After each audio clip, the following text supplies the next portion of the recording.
Hai Hai, guys. hi Ketemu there. lagi in another video. Yes, Yes, with the kita same flow. Yes, masih ada with the satu same bahasan lagi. theme. Iya, masih dalam The Love Series. Kita akan bahas apa hari ini, Han?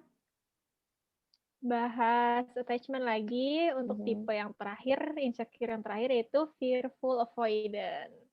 Yes, Sounds true. complicated.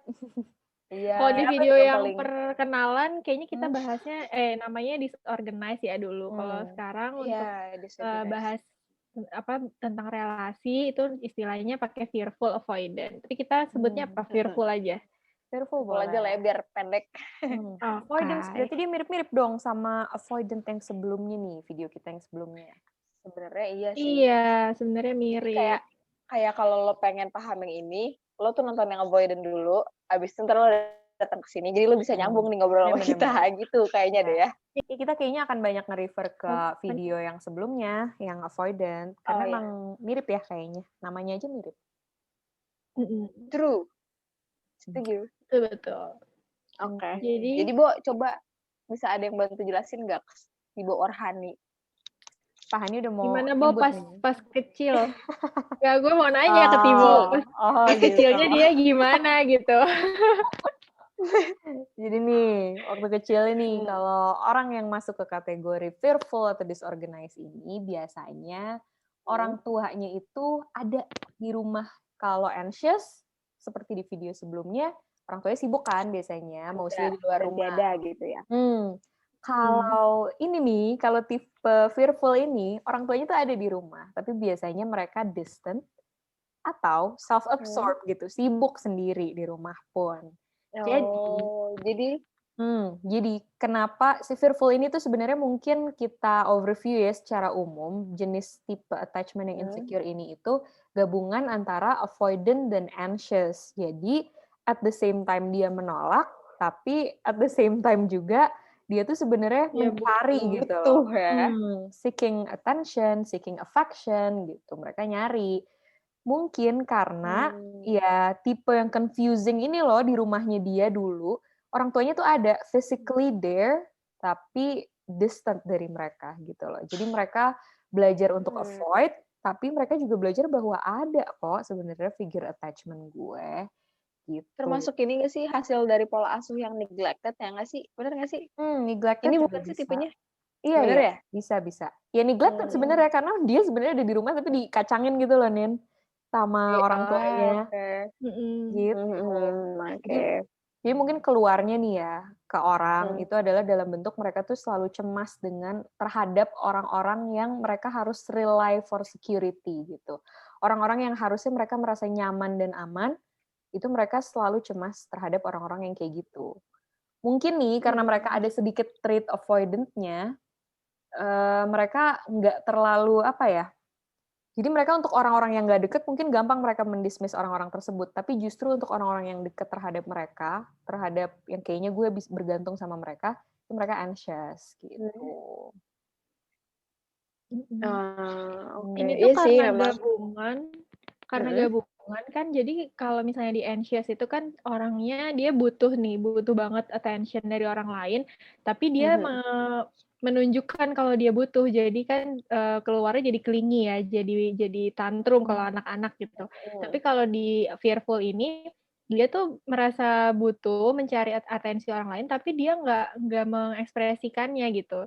Jadi dia merasa butuh aja di dalam, tapi karena dia gabungan sama avoidant, dia menghindar juga dari orang lain gitu. Jadi benar-benar konflik juga di dalam dirinya. Gitu. Ada satu kalimat yang gue baca sedih deh. Dibilang ya, intinya karakteristik utamanya orang yang fearful ini ya, dia withdrawn tapi dia starve for love. Kasihan, dia haus akan kasih sayang. Tapi dia nggak bisa ngomong karena dia withdrawn. Iya, karena dia tidak terbiasa mengungkapkan juga gitu kan.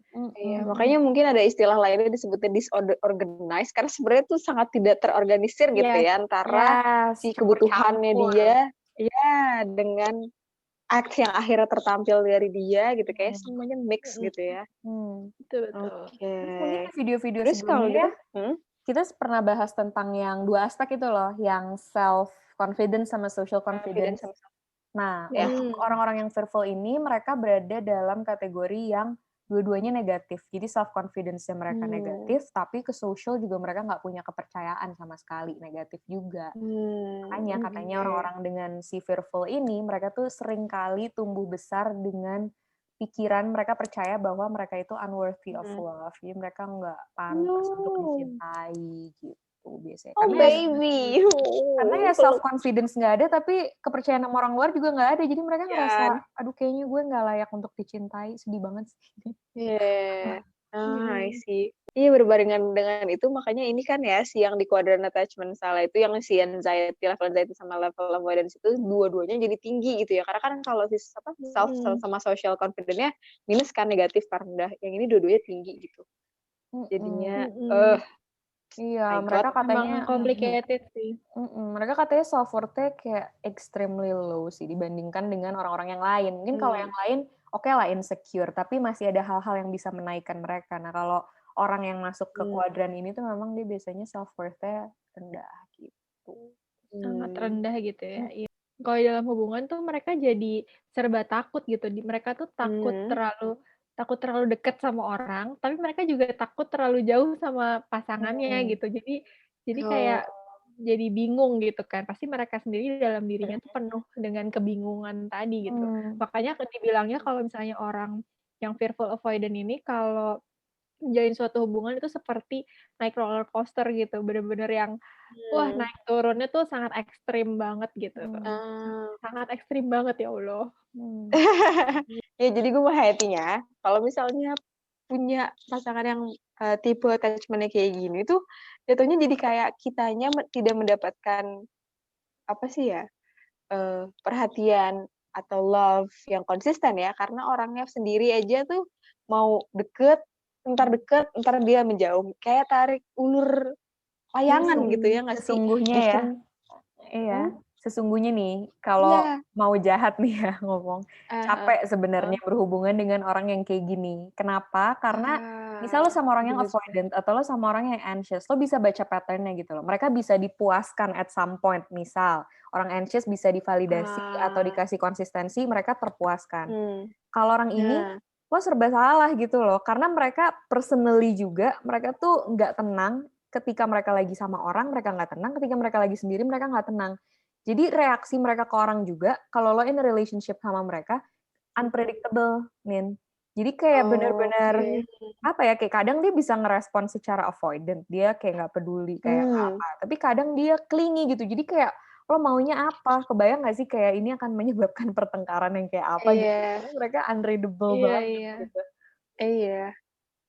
Pun perlahan jadi malah bikin gue ngebayanginnya walaupun misalnya tipe si orang ini aslinya adalah secure, kemudian berpasangan dengan orang tipe yang fearful kayak gini, lama-lama kayaknya akan kayak ikutan jadi insecure juga gitu loh, karena kayak juga ya. Iya kayak jadi nih orang gimana sih gitu sama dia kan. Sometimes they're there, sometimes they're not gitu. Yang gue sedih lagi ya bacanya, katanya nih dalam relationship, mereka tuh sebenarnya secara penunjukan mereka itu mirip banget sama orang yang avoidant. Jadi kayak nggak peduli, kayak cuek gitu. Tapi kalau si orang avoidant itu mereka punya coping mechanism yang kayak di video sebelumnya gue pernah bilang. Tadi ya. Mereka punya bisa nyari kegiatan lain gitu, kayak workaholic atau apa. Dan mereka somehow kepercayaan dirinya bahwa mereka self-sufficient itu besar kan, jadi ya udah gitu loh, nggak begitu affected that much gitu. Sedangkan kalau untuk orang ini, mereka menunjukkan perilaku avoidant, tapi sebenarnya mereka nggak punya tuh si perisai feeling calm, self-sufficiency, kayak orang avoidant tuh mereka nggak punya gitu. Gue jadi terinsight kalau dari tipe-tipe attachment ini ya berarti hal yang penting juga buat kita punya sebelum kita menjalin hubungan sama orang lain ya mungkin.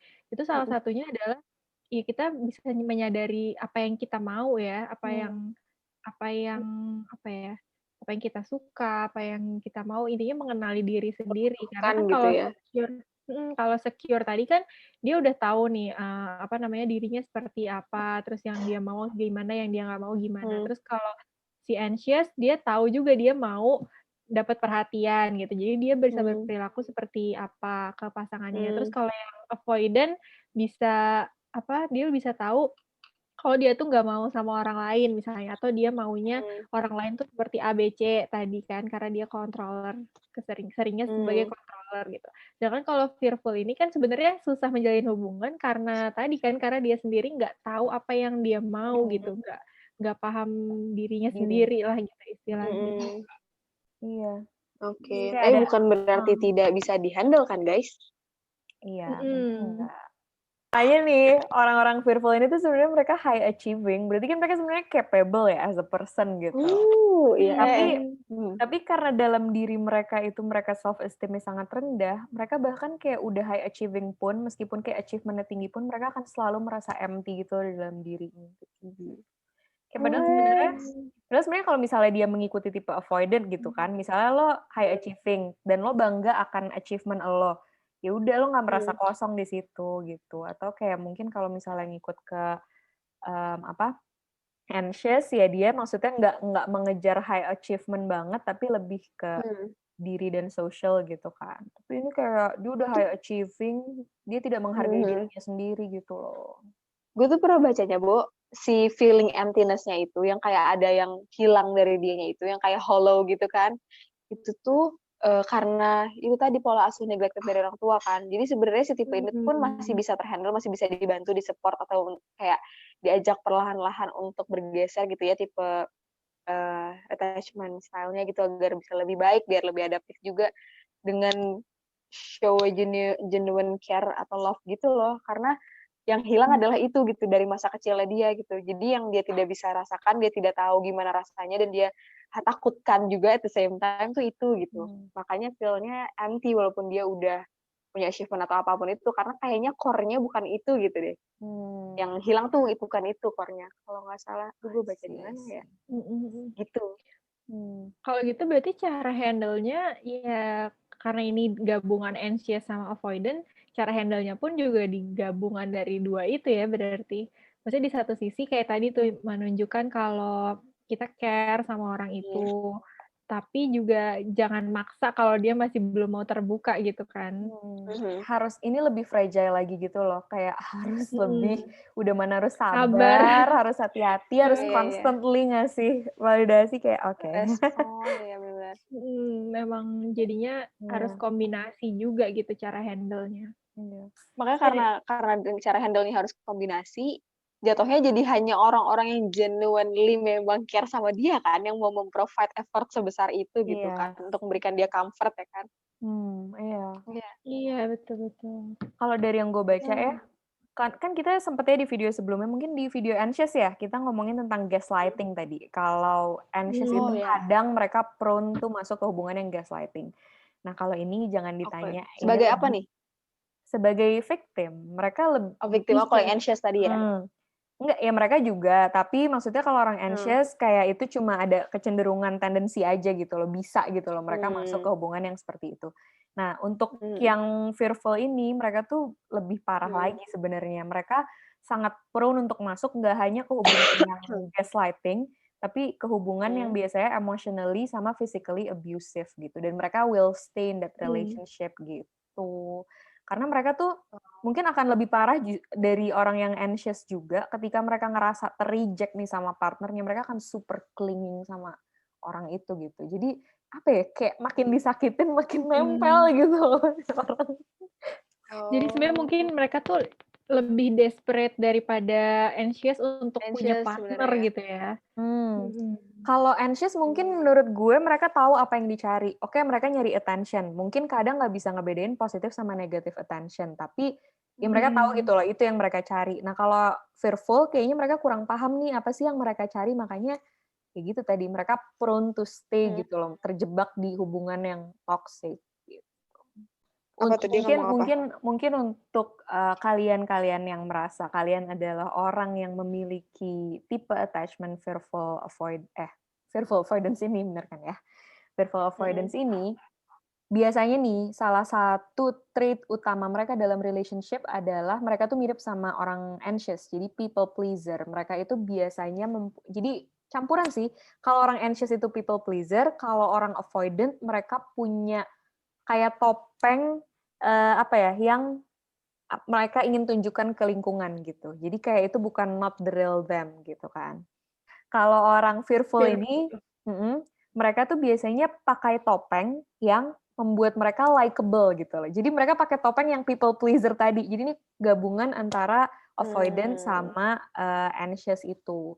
Mereka biasanya memiliki kesulitan untuk sharing perasaan mereka itu seperti apa.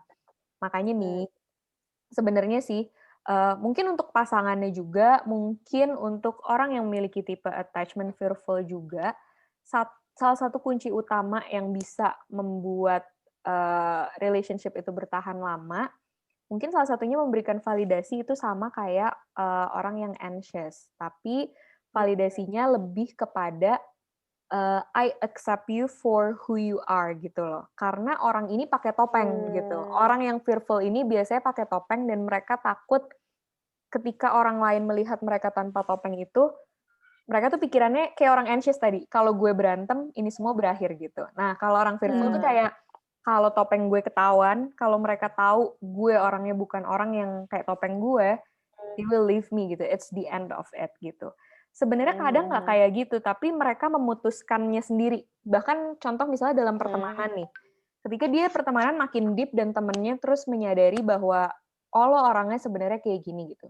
Mereka tuh sibuk dengan pikirannya sendiri. Oh, mereka kecewa gue kayak gini. Oh, this relationship is over. So they live the relationship dengan kemauan mereka sendiri gitu loh. Tanpa mereka sebenarnya tahu bahwa kayak sebenarnya orang lain nggak seterganggu itu ya. Udah orang lain figure out your real self kayak gitu. Jadi mungkin lebih ke arah acceptance sih kalau gue bilang ya. Untuk bagaimana meyakinkan mereka untuk memiliki more self-worth, bagaimana mereka mulai berani mengekspresikan diri mereka yang real gitu. Jadi kayaknya butuh orang yang bisa memberikan validasi bukan dari sisi kayak oke, mereka harus ditelepon terus atau apa, tapi lebih kepada meningkatkan si self-worth-nya itu. Kayak I love you for who you are, I love your real self gitu loh. It's okay, I will stay with you dengan keadaan your real self, bukan dengan keadaan mask.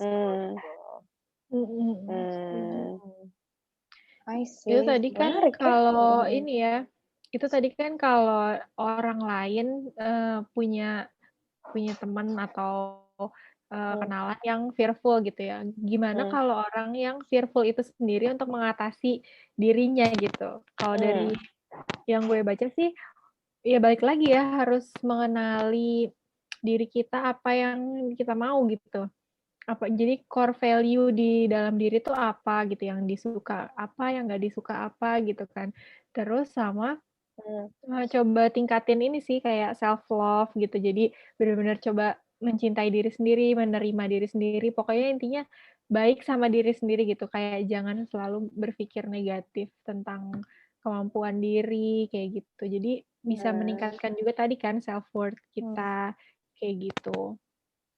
By the way, surprising fact ya, katanya pasangan yang disorganized dan disorganized itu justru mereka katanya ada kemungkinan untuk saling memuaskan kebutuhan satu sama lain.